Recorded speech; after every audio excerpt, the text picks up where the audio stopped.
छोहरा सब देखे छो तोरे लगातार गे बड़ा झकास लागे छी गे छोरी छौरी जिला मधुबनी एला नाचला बिहार गे छोहरा सब देखे छो तोरे लगातार गे निक निक गाना डीजे वाला बजे तो छोरी तोरे नचे तो आधा आधा घंटा पतोरे घूमे तो छोरी खूबे नचे तो निक निक गाना डीजे वाला बजे तो छोरी तोरे नचे तो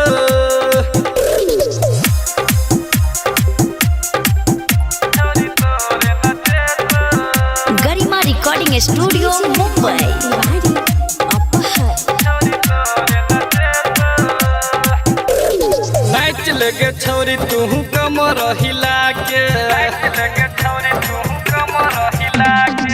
तो पन सौआ तोरा चोली में घुसा गे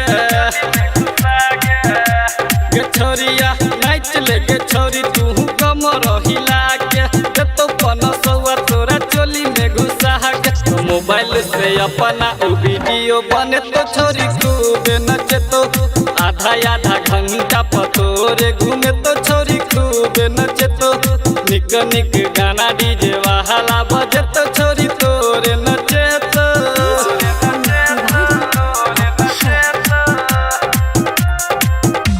निक निक गाना डीजे वाला बजे तो छोरी तोरे नचे तो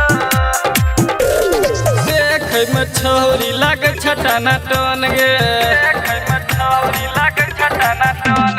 गायक भोली के भर दी मन के छोरिया देखे में छौरी लागे छटाना टन गे ललन सुमित के भर दी मन के पवन गनौरा तोरा खरे खरे ले तो दुनु हरन दबे तो आधा आधा घंटा पतोरे घूमे तो छोरी खूबे नचे तो निक निक गाना डीजे वाला लगे तो छोरी तोरे नचे तो नाच के स्टेप तोड़ दी।